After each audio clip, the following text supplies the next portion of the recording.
Hello, I'm Rex Schildhouse, and because things on the internet lose their date reference, today is Sunday, January 30th, 2022. This is version 2 of a video associated with the Hogwarts Express O-gauge layout that I made for my wife. My wife and I are both Hogwarts Harry Potter fans. I bought her a Hogwarts Express O-gauge Lionel train, and this is it.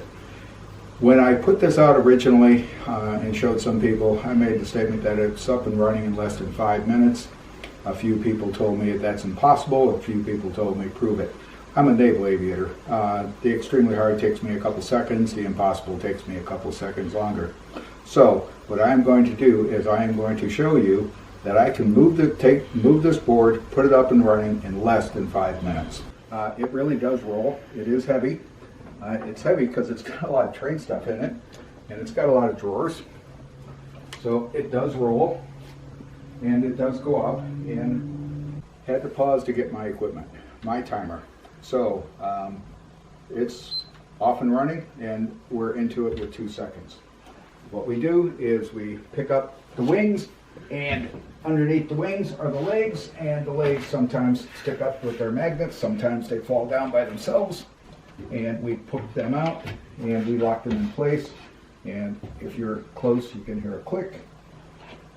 Pick up the other wing, very similar concept, and the wings rest on horizontal supports so that during storage and transit they aren't full force on the piano hinge that they pivot on. Lock them in, that's all it takes. As of now, the layout is complete. You don't have to do any more. Open up the control drawer, take out the plug, and plug it in. So, I've got green lights on the panel. I'm going to set up my wife's Hogwarts Express, and Lionel is consistent. It has a drawbar, so I need to get that aligned and connected. Sometimes easier said than done. And make sure the wheels are on. I'm going to move it on down the track, so to speak. Okay. Since I'm not pressed for time, I'm going to load all the cars. I'm not going to use a railer. See if I can screw this up. And that one's connected. Not worried about time. I said under 5 minutes. Every time I've timed this, it's been under 3. So this time here I'll probably be wrong. Okay. We have it. 2 minutes, 6 seconds. Now,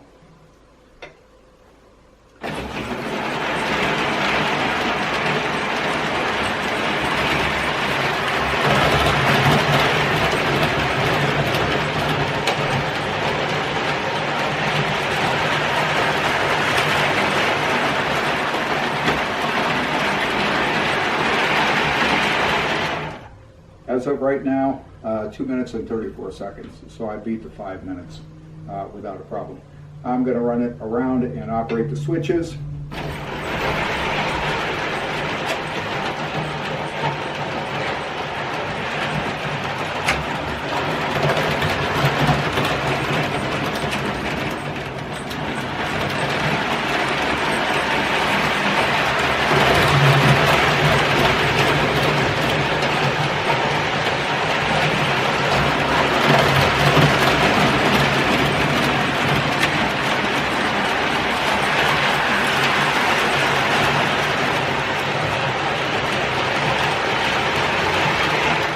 So we've set it, it's been running around.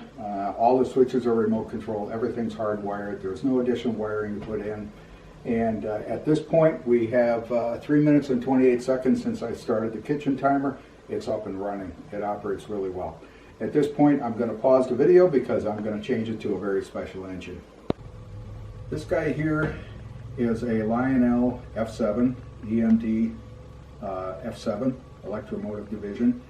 And in the late 1950s to the mid 1960s, living in Mount Greenwood, Chicago, Illinois, used to take a long pedal bike out to LaGrange, Illinois, and watch the new EMD, electromotive division engines come out of their assembly plant there, and it was a lot of fun.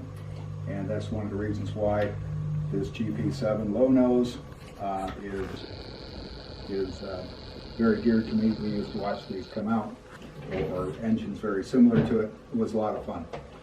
This guy was given to me as a used train for Christmas, probably 1960 time frame. I had the old tubular track, and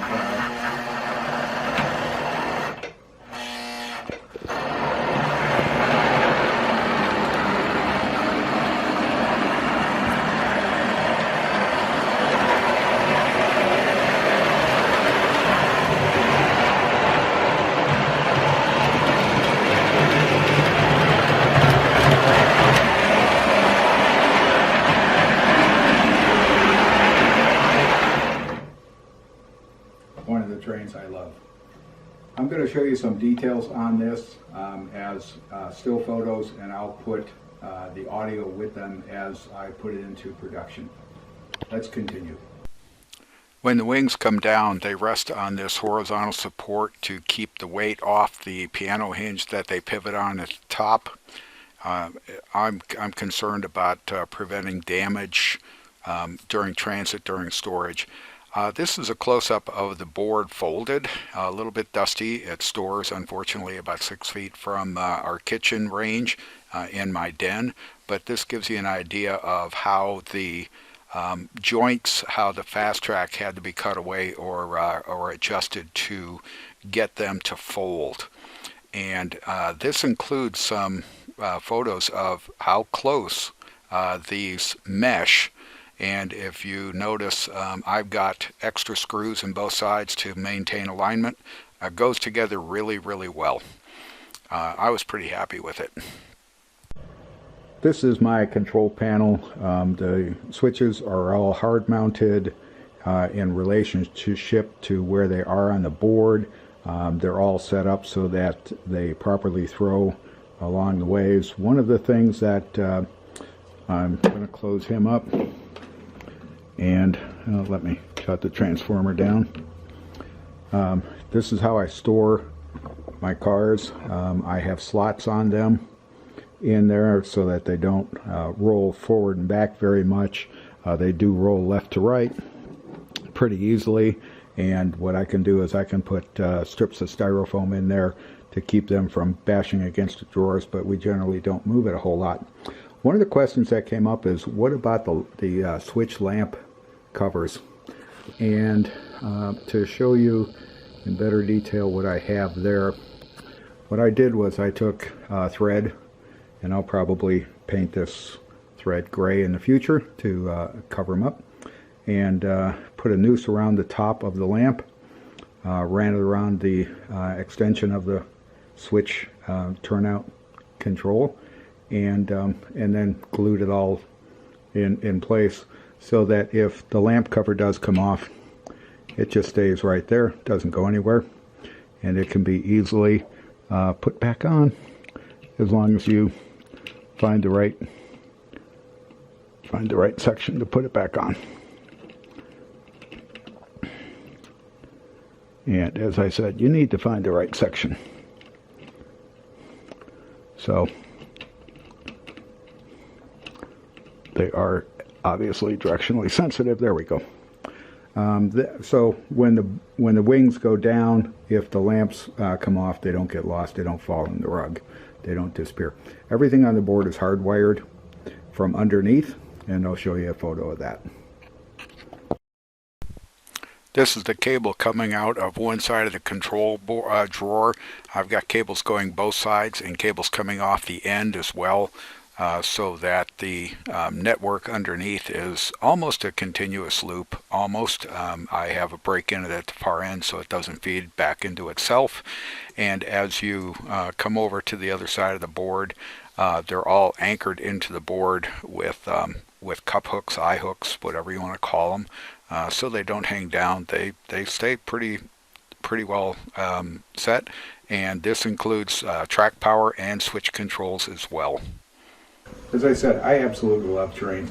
This guy in particular is a Tyco Atlas GP7.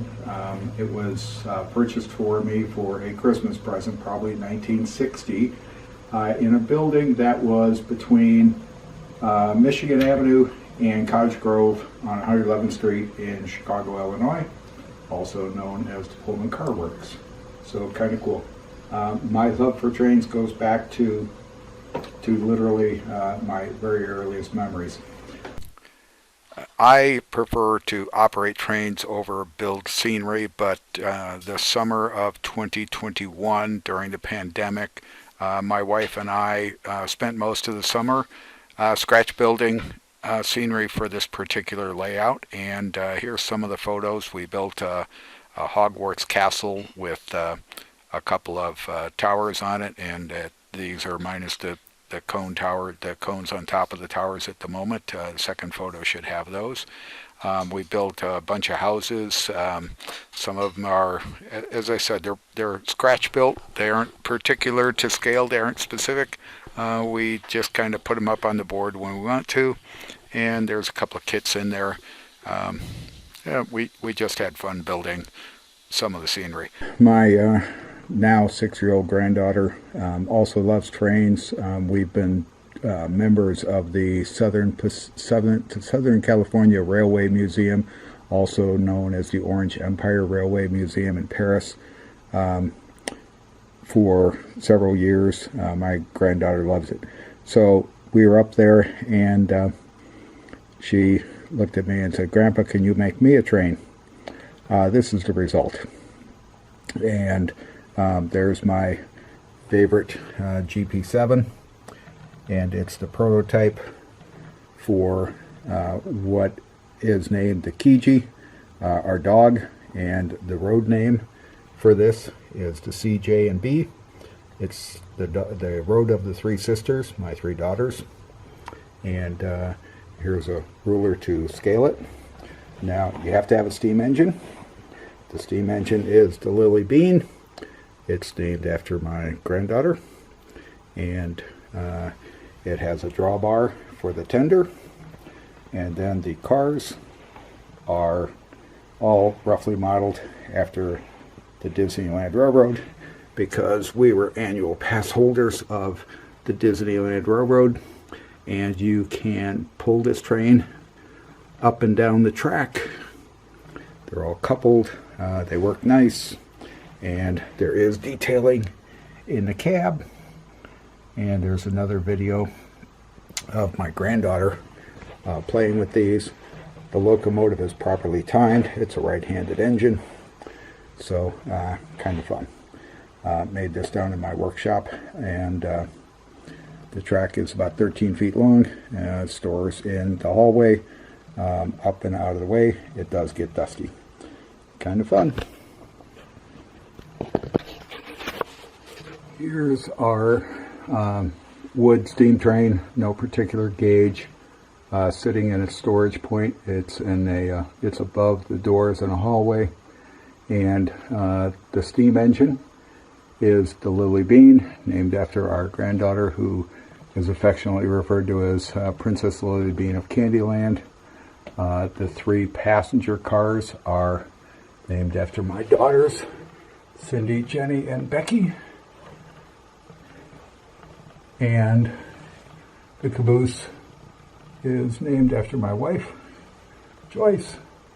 And then the Jeep 7 is named after our dog, Kiji. And this is how it all sits in the hallway in storage. And my granddaughter, the Bean, will come in and tell us, "Grandpa, we're going to play with the trains, and then we have to get them down." Kind of fun. Back to my Jeep 7 and an engine I love. It means a lot to me. It was I was allowed to pick this present up in what was the Pullman Car Company's manufacturing facilities. It was being used as a place to sell Christmas toys, a toy mart thing. Back probably 1959, 1960, somewhere in that time frame, I was allowed to pick it up. And my mother had friends who grew up in Pullman City, and she took me around and showed me where they lived and explained to me how company towns worked and whatever else. So this engine means a lot to me. The F7 means a lot to me, even though it was given to me used. It's been through a lot. It's been through several floods. I've had to repair it numerous times, and I'm going to keep it running just as long as I possibly can. Thanks for watching. Hope you enjoyed it, and maybe we'll see you in another one. Thanks. Bye.